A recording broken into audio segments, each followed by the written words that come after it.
Black folks have been asking for reparations for almost as long as slavery existed. Most of us never got them, but that doesn't mean that we never will. Because even if we don't think we're going to see it, it doesn't alleviate us of the mandate to fight for a future that our children and our children's children deserve. I may not see it, but I'm damn sure not going to go down as one of those people who didn't fight for it anyway. Hey y'all, this week on the 250th anniversary of this beautiful, complicated, yet exploitive experiment of a nation, we have a special treat for you. A live episode we recorded last week in, where else? Washington, D.C. We were there at the headquarters of the global women's organization Vital Voices, and we were there to talk about reparations. That's a topic we got into 2 weeks ago with our friend Adam Surer, and if you haven't listened to that episode, definitely go do that. But this is the time for another all-star lineup. We'll be sitting down with the incomparable Nikole Hannah-Jones, creator of the 1619 Project, for a special keynote talk. But first, we set the stage with an illuminating, raucous, very silly, and very informative group chat with attorney activist, Bravo celebrity, and senior director of legislative affairs at Common Cause, Preston Mitchum, and Aria Florant, co-founder and CEO of Reparations Ventures, which supports the modern work for reparations. Let's go. This is our first live show of the year. It's absolutely not an accident that this gathering is happening this week. We are in a very special stretch of time between Juneteenth, and I know some of y'all was outside this weekend. Between Juneteenth, the holiday, of course, that celebrates Black liberation, and the 250th anniversary of the United States next week. I keep saying this is a birthday party they don't deserve, but we'll talk about it. So we're thinking, obviously, about Black freedom and especially about the idea of reparations. I'm going to ask you to show me a quick set of hands if you are able. Who here believes that there should be reparations for African Americans? Raise your hand. Now, who here feels like they have a clear understanding of how reparations in America would work? Raise your hands for that. Okay, a few less. Last question. Who here believes that reparations for African Americans will happen in your lifetime? Okay, all right. You know, there were fewer and fewer hands each time, but there were more hands on that third question than I anticipated. And for those listening at home, what we just saw in this room speaks to something real, and what our friends at Liberation Ventures call a hope gap. So Aria and then Preston, when was the first time you ever thought about or heard of the idea of reparations in your own personal life? For me, I think it was the first time was actually not in the context of slavery. It was in the context of the Holocaust. I studied abroad in Berlin when I was in college and learned a lot about the work that Germany has done to repair after the Holocaust. Like, spoiler, way more than the U.S. Yeah. In Germany, Holocaust education is required in every school. I don't need to tell you all what's happening here. So I think that was important for me. And like since then, I've learned about how many communities all over the world have received reparations. Reparations is not a Black-specific term. It's a tool that the United Nations defines as being critical for repairing after gross human rights violations, and in particular, often helping countries move out of authoritarian periods and into democracy. Well, isn't that timely? Isn't that timely? And isn't it always interesting how everybody finds some coin for everybody but Black folks? Exactly. Anyway, exactly. Somehow the word is only a problem when it's applied to Black folks. Isn't that fascinating? Preston, when's the first time you thought about or heard about reparations? First, can I use privilege just to say Happy Pride Month, Happy Juneteenth, and Happy Pride-teenth. Period. All the things. I am Black and queer together at all times, so I always want to honor both of those things about me. You know what's funny? I grew up in a household that, thankfully in many ways, had a stepfather who was in the Nation of Islam, specifically the Fruit of Islam. And so though I don't think I appreciated it then, I was exhausted with learning about Kwanzaa and everything growing. I'm like, I have to make these presents every day. So I didn't appreciate it at the time, but I do remember, honestly, forcibly reading words by Dr. John Henrik Clarke and learning a lot about Haile Selassie and just African leaders and obviously Black American leaders. And I just kept stumbling upon a word that I had no idea what it meant. But I grew up in a family that said, oh, you don't know what it means? What you gonna do?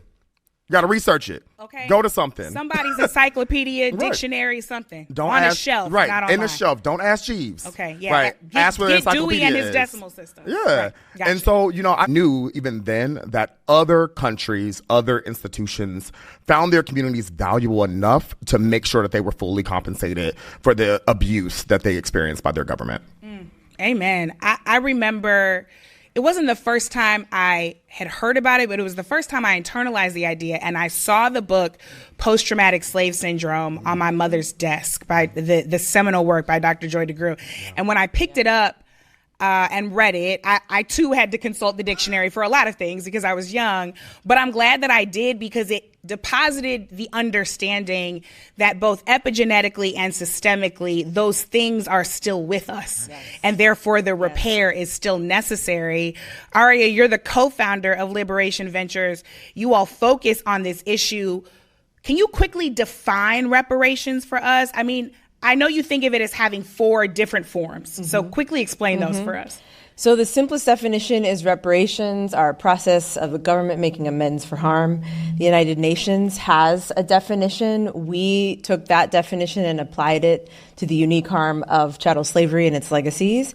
And we define comprehensive reparations as four parts: reckoning, acknowledgement, accountability, and redress. So importantly, a lot of people think reparations is just about money. It's not. It's comprehensive. And it looks like it includes money. Let's be clear. But it is more than that. It's about really like systemic change and transforming society. And that's also, I think, been a distraction used by our opposition, like making it feel like it's just cash is a way to actually dampen support for it. And we know actually from our research that when people understand it as comprehensive, they are way more likely to support it, even when they know that it still includes the financial part. That's so helpful, especially considering, as we talked with Adam Sura last week on the episode, considering that a lot of people also just attach it to the institution of chattel slavery when there were repeated harms to African Americans by government systems and institutions over multiple decades and generations.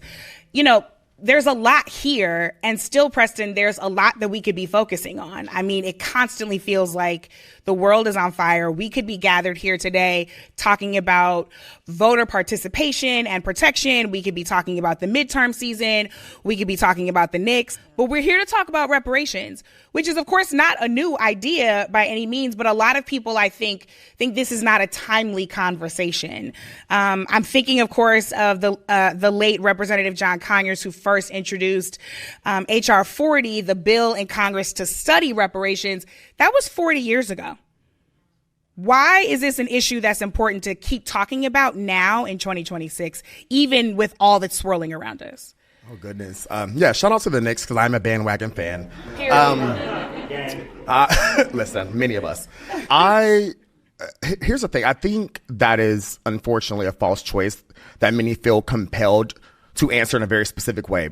By that, I mean, it is something that is directed to many of us to say you are focused on this thing when you should be focused on that. But it's specifically done, again, by institutions, by government actors to make it feel like this is the wrong thing to discuss. And guess what? We'll never discuss it if it's up to those actors. And I think at the end of the day, the reason why reparations is such a critical conversation is because we're still experiencing high rates of maternal mortality, especially for Black women, right? We're still experiencing high rates of criminal penalties and criminal legal systems that are impacting to the detriment Black people.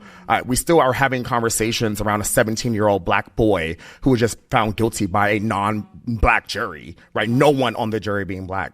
Reparations is a through line and a nucleus of a lot of that work because, to Aria's point, we really need to discuss reparations and accountability and repair. And so it is a false choice. It is one that we do not have to make. It is one that I certainly don't encourage people to make. Especially not this Freedom Summer. Also, we are seeing this government cause so much harm. That's right. We are going to need to be able to repair it. Like, reparations movement is the movement that has been building the infrastructure to do that. Yeah. And so I think it's actually like we are in such a harmful era. We are going to need a reparative one. We are going to have to usher that era in. We are going to all have to work together. That is all of us need that is not just about Black people, that is about living in a just multiracial democracy that everyone actually benefits from. And so I think it's also like right now we are seeing so much harm that repair is the only way that we will get through. And it is now. I just also think it's important people realize that repair is literally the least we could demand. Because repair is not revenge, right? And if we actually wanted to talk about that, that would be a fundamentally different conversation. I often think about reparations in the context, because I've done so much work on it in my life, on police violence. And I'm thinking about 1-year-old Ken Wiley right now, who was shot by police because the police were accusing his mother of stealing diapers from Walmart, a theft that has yet to be proven. And even if it were proven, a baby's life is worth more than some Huggies. And I think about the families that, whether or not they get accountability in the criminal court system, then find their way to the civil court system. And taxpayers are now paying millions of dollars into repair for this family that they are certainly deserving of. And none of that brings their child back. So literally, repair is the least we could be demanding. It is the very least that is owed. For each of you, quickly, if you could snap your fingers and Black Americans had received reparations in all of the forms that are deserved in our mailboxes, in our institutions, in our systems, 20 years from now, Preston and then Aria, what is one thing each of you think would be different about our world? The thing I'm coming back to will be different is the freedom to have abundant thinking. Right? To know that our limitation should not be in existence, right? The limit does not exist. Sorry for quoting Mean Girls here. Anyways, but I mean that, right? Like, we have to be expansive. And I really hope that the conversation of reparations allow people to think more holistically and expansively about what we deserve and need as Black folks. That's good. You go, Glen Coco. Aria? I want to live in a world where we have an actual culture of repair, where everyone, people, institutions, society has the skill and the will to repair harm anytime it's caused. I think that's what the other side of reparations looks like. I often say, I don't want to fight people to the other side of reparations. I want to seduce them there.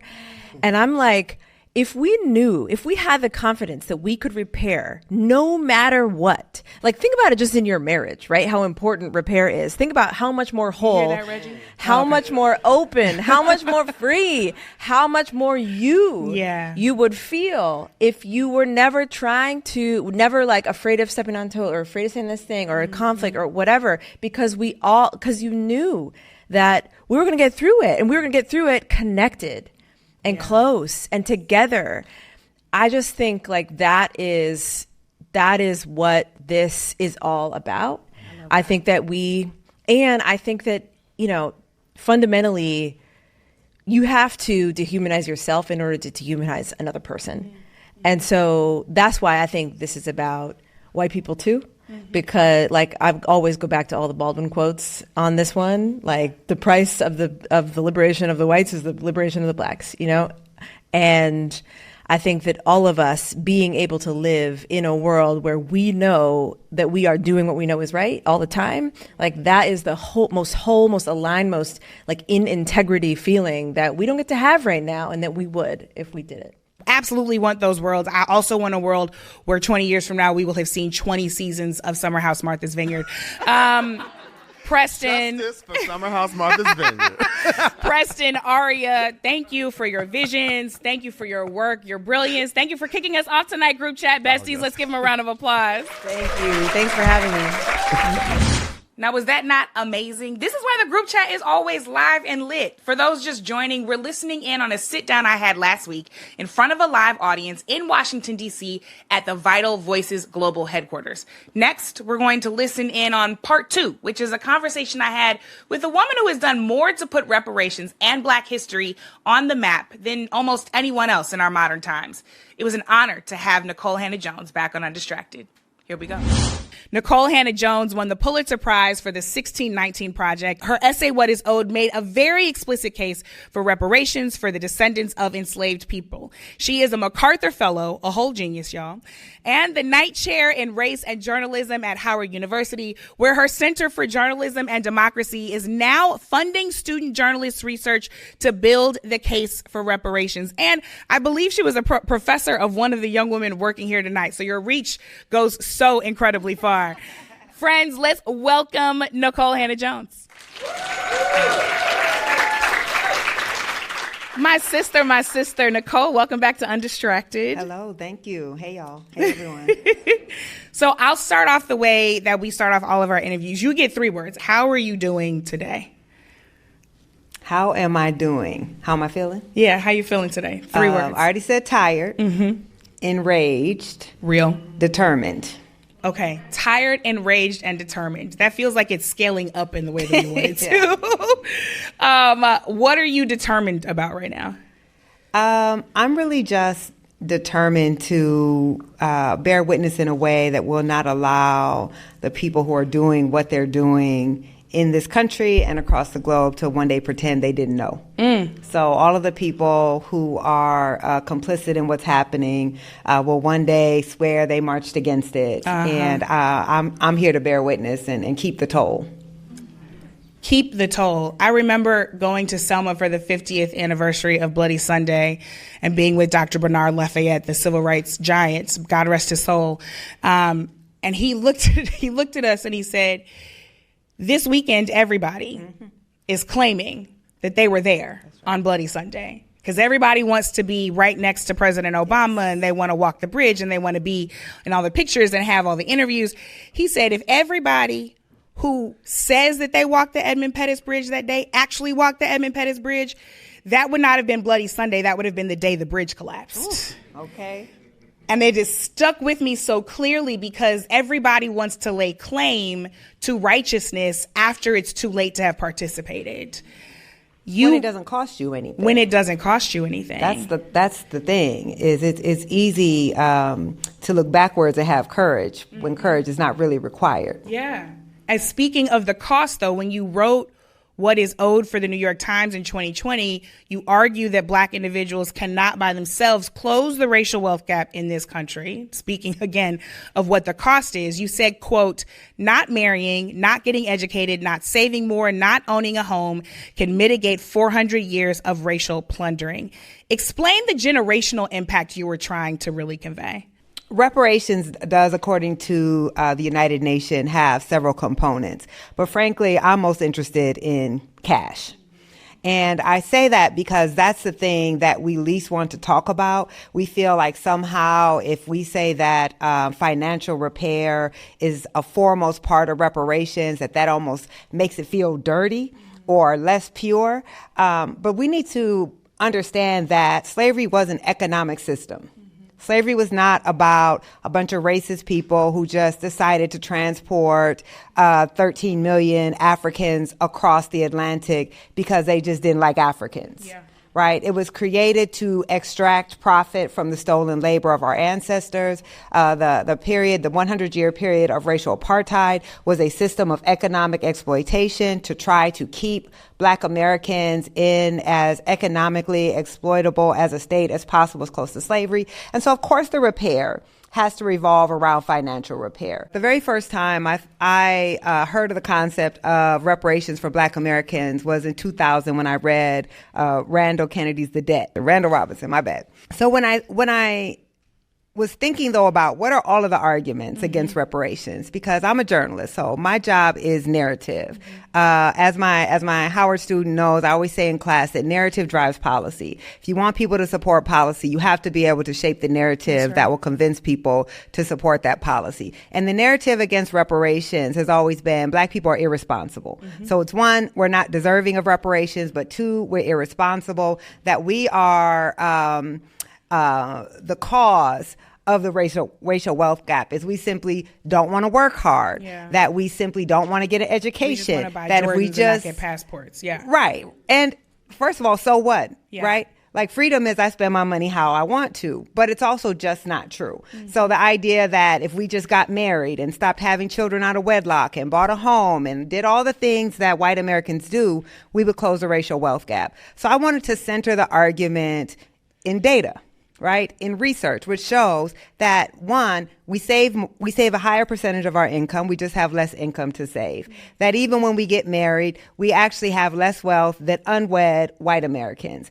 That our homes don't appreciate. So home ownership does not close the racial wealth gap for us. That there's actually nothing we can do on our own to undo 400 years of a head start that white Americans and really other groups have had. So if you're going to dispel a narrative around why we don't deserve it, it's easily done with facts. Yeah. And I wanted to drive directly into that. So for me, when I was constructing the argument in What is Owed, I was thinking of what is everything I've ever heard? What is every argument I've ever heard against reparations? And I'm going to answer that directly. So sometimes I'm writing to us. But in this case, I was explicitly not writing to us. I was explicitly writing to all of those who tried to foster a narrative of Black pathology, when really the pathology was those who thought that they had a right to enslave people and force them to work for profit. Yeah.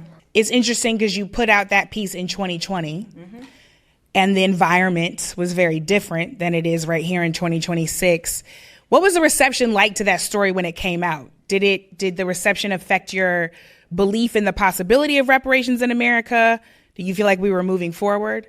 Yeah, man. Memories. That was not a good time in America, but damn, we would love to go back to that time right now, right? Wow. So I was actually trying to finish the 1619 Project. We had started working on the 1619 Project book. I was working on the 1619 Project book when we saw the racial justice protests following the murder of George Floyd.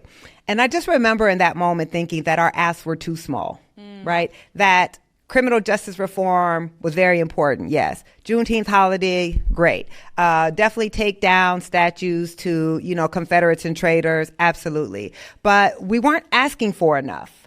Like if in that moment, if we had large numbers of white Americans and other Americans who are not Black finally paying attention to racial justice. I looked at the polling, and at the height of that summer, almost 45% of self-identified Republicans believe that racism was a primary obstacle to Black advancement. Now, that is an astounding figure. Almost half of Republicans, right? This is the party of, or used to be, the party of individual responsibility, or at least that's what they said. Not a party known for its racial sympathies.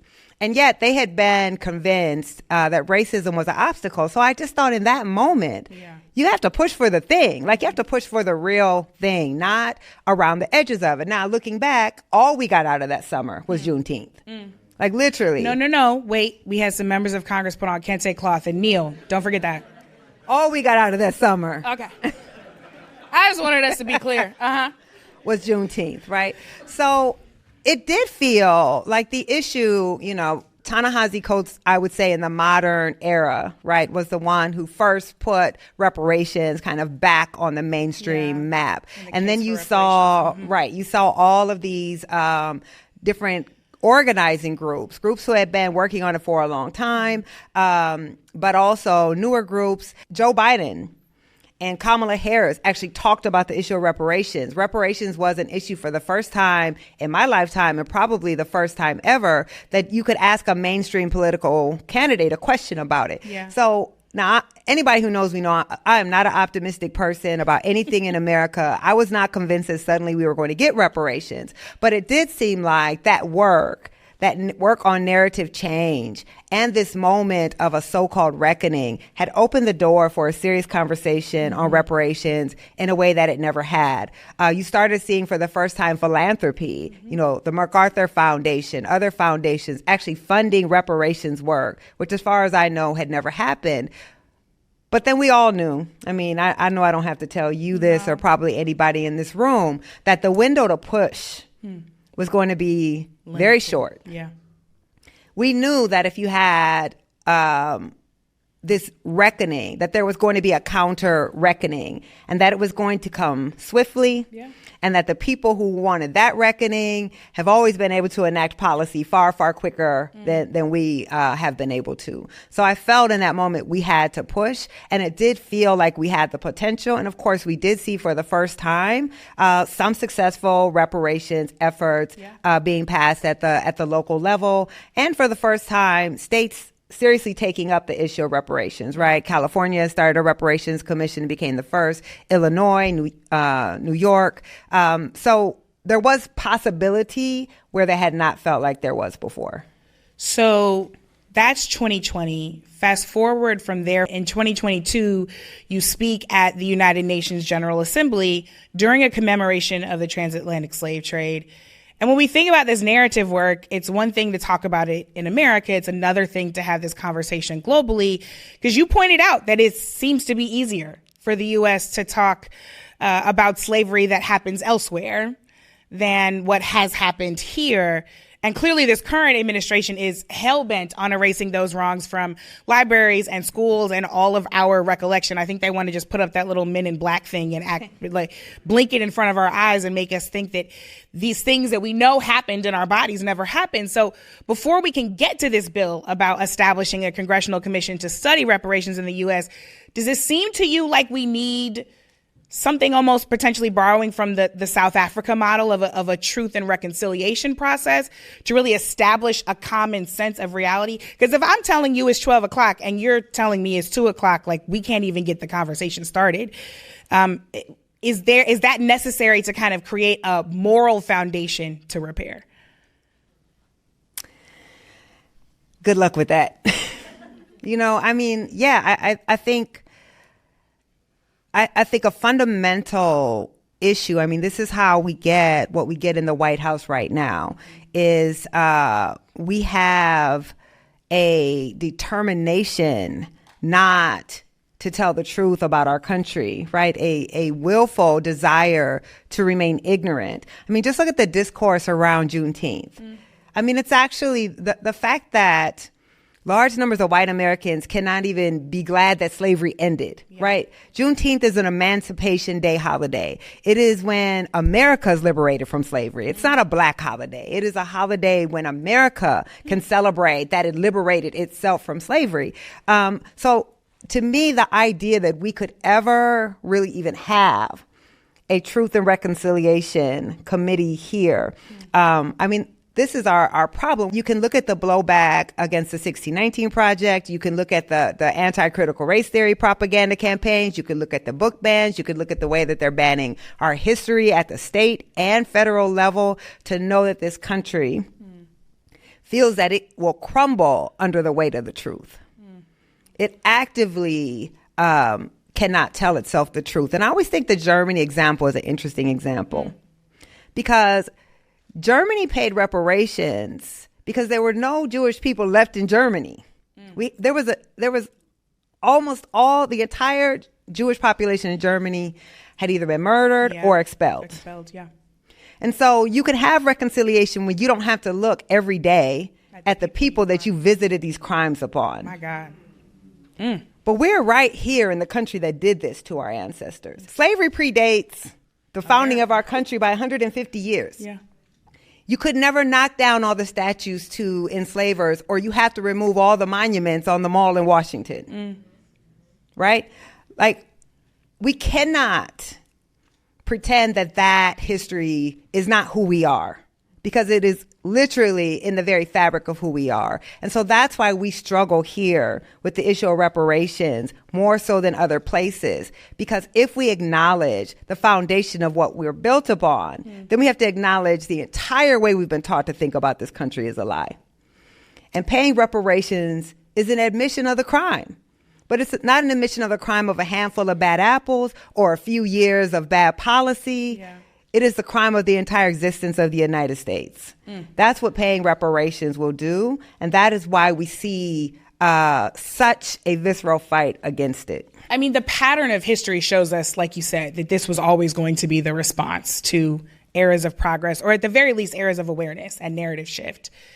Sometimes I think spiritually, perhaps I hope rather, that the depth of this blowback is like these are like the last gasping breaths of white supremacy. I really hope. I know you're like, yeah, girl, whatever. This is what I be praying about, okay? This is what I be talking to Black Jesus about. But I also have been thinking about shared struggle and how much that may either bring people around to this conversation or push them further away from it. I mean, today, Black people are being re-disenfranchised by this administration because they are intentionally, as you've said so many times, undoing every single point of progress that occurred during the civil rights movement, the Black Power and Black Arts movement, surgically, right, by design. And then, of course, a whole lot of non-Black Americans are starting to realize that the attacks on us strip away their rights too, and their class mobility, right? Because all of those promises about lower grocery prices have not been kept. So how do you think we can approach keeping racial reparations for African Americans on the agenda in an environment and a foreseeable future where everyone is feeling systematically threatened and screwed over? So I know y'all need some hope. From somewhere, find it. It's under the couch cushion, or you probably need to bring the other panelists back up for that. But because so this is what I'll say. Yeah. This is what I'll say. We clearly know who benefits from sowing the belief that if Black Americans get equality, that means other people are losing out on something. Right. And I actually address this in What is Owed, right? Because again, this is at the pandemic.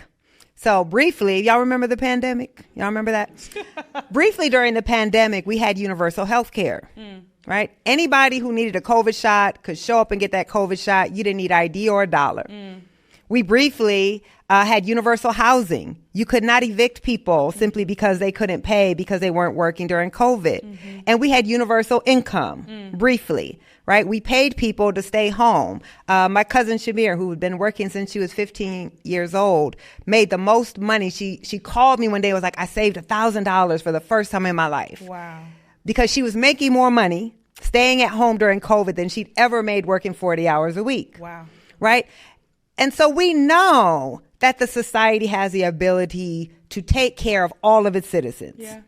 That none of us have to suffer in this country for lack of health care, the ability to earn a livable wage, the ability to be housed if we don't want to. So I always have believed that the argument about reparations has to go hand in hand, right? People will be like, well, what about poor white people? I want poor white people to live well too. Yeah. Yeah. We can both have reparations and we can take care with a baseline standard of living for all of our citizens. So I do think we have to pair that argument. What I don't want, though, is what always happens is Black people are told we need to be silent about our particular and specific history and disadvantage in order to advance a class-based movement. But class in this country is racialized. That's right. And descendants of slavery are at the bottom of that class system. And so we also know that just class-based programs will never close the racial wealth gap. They will never grant equality for Black Americans. So I think there are ways to pair this message. People always thought there was going to be a gotcha with me. I'm like, I don't want anybody to suffer. Yeah. I'll take care of everybody. Yeah. But taking care of us requires more than taking care of someone who hasn't been plundered for, whose people haven't been plundered for 400 years. Yeah. So I think we have to do both, but we also have to understand there's a reason that class-based movements in this country have never succeeded long term. They never have. Every time we've had class-based movements, they're always broken apart by the race wedge. That is why Trump runs on race. Yeah. He talked about economics, but he ran on race. So even though folks' gas prices are high, nobody's talking about eggs anymore because they're happy that he's deporting brown people and putting Black people back in their place. Yeah. And this is what has killed every class-based movement that we've ever attempted. You have to understand that since the Bacon Rebellion, right? Teach now. The white elites understood that our material interests of those on the bottom, which are most of us, should align us. But if we're aligned, then there's way more of us and we have power. And so they said, no. We're going to give white people something money can't buy. We're going to give them a racial status. And so when we speak and we think to ourselves, well, white Americans are voting against their own economic interests, we don't understand that the interest in itself is whiteness. Yeah. That is the interest. Yeah. And so if I have that, even though I might be struggling too, I still have a higher status than you are. So I don't know how we undo that, because we're all indoctrinated into those same systems. And so what we're told, I mean, this was the Bernie Sanders, right, campaign, right? What we're told is we just have to ignore race and we can build movements off of that. It doesn't work. And what that does is predicated on us always being behind. I also guess I wouldn't be a journalist if I didn't know the possibility exists that you can inform people, that you can frame issues in a way that can transform how people think about things. Yeah. I do think that that's possible. Doesn't mean I think it's probable.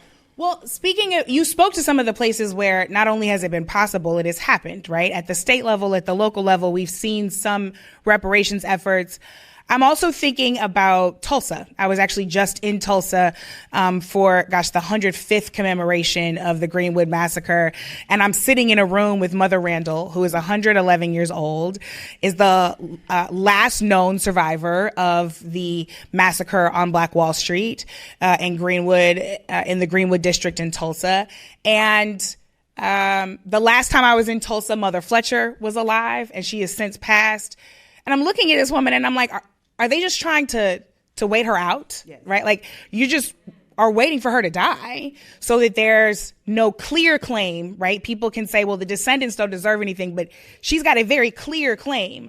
And yet the mayor of Tulsa, the Black mayor of Tulsa, is working on creating a $105 million reparations fund of not publicly raised capital, but privately raised capital for the descendants of this massacre, in which hundreds of people were killed and $40 million worth of property damage was done. They've been quick to invest in things like a Greenwood Museum and these moments of commemoration to try to atone and acknowledge what happened. But this has been famously slow. Our friend Demario Solomon Simmons, the lawyer for these families, has been working on this for a very, very long time. And no one in government has been held accountable. But I'm curious if you feel like private funds are potentially a path forward for some type of repair, or does that take us down the wrong path and allow government to acquiesce their responsibility? I have so many thoughts. So one, you're absolutely right that they're waiting for the very last descendant to die. We know that one of the primary arguments against reparations is no one is alive who was enslaved. Right. Now, clearly, reparations is not just for slavery. It is also for the afterlife of slavery. Jim Crow was visited upon the descendants of slavery. That's right. And the harm has never actually stopped. Like, show me when the harm has stopped. It has not. But Oklahoma, of course, had its own commission. Mm-hmm. Its own state commission, which studied the issue and recommended reparations, and it was shelved. So the state acknowledged what it did and still would not pay. So I think I know that the cause of reparations has to be about the state. And by the state, I mean local, state, federal, right? By government paying reparations, right? Like, the repair has to be on scale. And here's the problem with private institutions. One, it's undemocratic.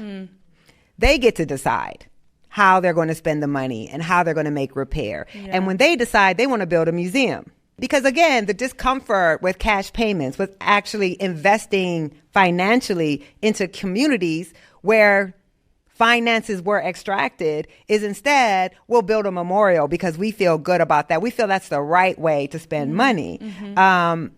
That's not what a poor community needs. Yes, we do need that acknowledgement.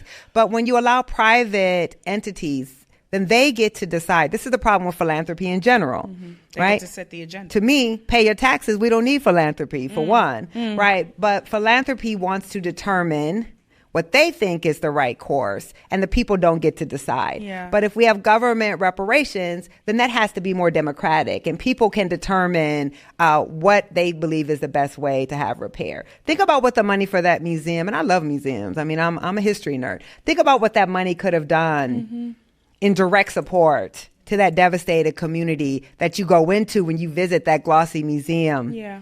But you have to drive through. Yeah. Right. All the dilapidatedness that has been passed on for generations. Mm-hmm. So I think we have to not be distracted. Oh. We have to be undistracted. Undistracted. Yeah, that's a great idea. But I also don't want to condemn someone who said, I've tried every pathway through the government. Yeah. And it's just not happening. And I have a way to alleviate suffering in my community. I'm going to try. So again, I think we have to be able to have complicated conversations. Absolutely. And I do tend to believe that every time there is some victory around the issue of reparations, Evanston, it's not the way I would do reparations, but it is a form of reparations. Mm-hmm. That anytime there's a victory there, it just makes reparations more of a possibility of reality. Yeah. That anytime there's a small victory, you can no longer have the argument that it can't be done. That's right. That there's nowhere that will support it and there's no way to do it. So I do think that those small victories do matter. That's right. And in the organizing space, we call that consolidating the wins, right? It keeps people encouraged. It gives people a model. It helps us move forward. Before we close this up, I know that you don't consider yourself a hope dealer, but there's a lot of hope that I think a lot of us get from you watching how you have navigated the trolls and the naysayers of all of your work, but particularly the 1619 Project, because they feel so threatened by it. They feel threatened by the truth that you were talking about, where they are afraid everything's going to crumble. There have been federal level attempts to ban the 1619 Project from curriculum. There have been 22 state level bills, some of which have passed, aiming to prevent the project and others that are deemed similar from being taught. And now we're seeing the federal government attempt to interfere with the legality of the Evanston, Illinois reparations program that you just referred to, that gives out up to $25,000 per person for local housing discrimination. This is a room full of folks who have been building this reparations movement for years. Do you have personal advice for them and the folks listening about navigating the blowback to the truthful work that they are doing as they continue to push for reparations, as we all do? Don't argue with people on X. Lesson number one, don't feed the trolls. A lesson that took me a very long time to learn, but that I did eventually learn. Yeah, the Ida Mae Wells era, we remember. Not my best moment. But delicious nonetheless, but yes. I enjoyed it at the time, but in hindsight, I was thinking about how not to be, completely unhopeful in this moment, hopeless, especially with folks who, you have to have some ability to conceive of a society that doesn't exist and that has never existed to do the work I think that any of us are doing. And so since we are right at the cusp of celebrating the 250th anniversary of the founding of this nation, I want to remind us of what we come from, right? Of what we're made of. Because even as hopeless as I often feel, I know I come from a people who had to believe that the impossible could be made manifest. Yeah. My entire life, the lives of everyone in this room, is a product of hope beyond despair. And so in 1852, when Frederick Douglass gets asked to deliver, of course, his famous oratory, What to the Slave is the 4th of July. Yeah. Now, this is 1852. Of course, Frederick Douglass is a fugitive from slavery. He is on the run, and yet he is out, right, fighting the abolitionist cause in public and advertising where he's going to be. Mm-hmm. Bold, because I don't even do that on Instagram stories. Right, okay. When folks thought it was cute a few years ago to say, I am not my ancestor, I was like, you are absolutely right. You are absolutely right. Punk. You are not right. So he won't go on the 4th of July, right? If you know the story, he refuses to give the speech on the 4th of July because he is offended. Like, how dare you ask me to come talk about your independence when 4 million of my people are in the worst bondage in the history of the world. So he gives a speech, What to the Slave is the 4th of July, and 13 years later, slavery will fall. Now, there would be no reason, no historical reason, no logical reason to believe in 1852 that slavery could fall in 13 years. We were almost at the height of slavery in the United States, and yet it did.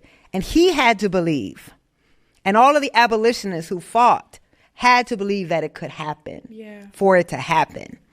The Emancipation Proclamation was because so many enslaved people were running away that they forced Lincoln's hand to use emancipation as a tool of war. He didn't just one day say, maybe I should free the people that I didn't want to get into the war to free. So while I don't know if we will see reparations in our lifetime or not, the very first person to get reparations was Belinda Sutton in the 1780s when she sued her former master. The very first person to technically get what we call actual reparations was a woman named Henrietta Woods, who sued her former master for recapturing her and selling her back into slavery. And she won that suit in 1870. Callie House was fighting for reparations for an ex-slave pension for all of those who spent their whole life working for free. She was arrested for that, right? She ended up serving federal time for the audacity to call for reparations. So Black folks have been asking for reparations for almost as long as slavery existed. Most of us never got them, but that doesn't mean that we never will. So we do have to believe. We do know that we come from people who believe the impossible could be made manifest. On my dark days, I'm like, never. But on my brighter days, I know it's possible. And I know if anybody can do it, if anybody can do it, it's us. It's even if we don't think we're going to see it, it doesn't alleviate us of the mandate to fight for a future that our children and our children's children deserve. And that's what motivates me. I may not see it, but I'm damn sure not going to go down as one of those people who didn't fight for it anyway. I know that's right. So, on that note, let me ask these questions again. By a show of hands, who here believes there should be reparations for African Americans? Now, who here feels they have a clear understanding now of how reparations in America would work? And lastly, who here believes that reparations for African Americans will happen in our lifetime?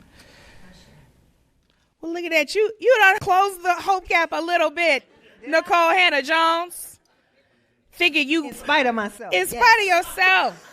But let me tell you this. The first time we had you on the podcast, I think it was season 1, and you were so kind to come on to our little fledgling ship.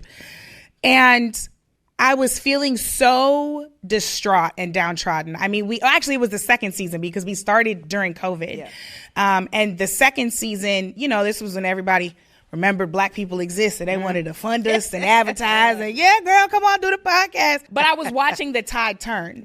Right. And I was remembering how unpopular Dr. King was on the day of his assassination versus how he is discussed by people who would have killed him back then now. And knowing that history was going to turn the corner like it always does and feeling so frustrated, not just by the state of this country, but by this country, period. We had a conversation about 1619 Project. We had a conversation about the state of things. And I asked you a final question. I don't remember exactly how I phrased it, but it was very clear that I was not feeling optimistic or hopeful, and that I was feeling shame about our circumstances.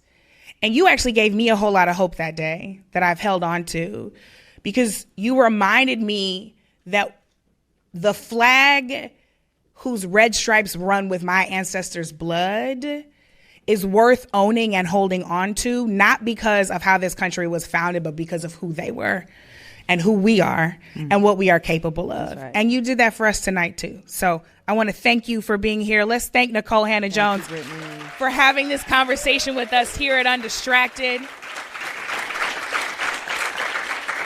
And before we go, I'd love to ask the reparations organizers in the room to stand so that we can properly thank you for your work. Stand up on your feet. You're here. Biggest applause of the night, as deserved. Thank you so much. for your beautiful work. And thank you to all of you beautiful people for coming out for our live show. I'm Brittany Packnett Cunningham. Let's go get free.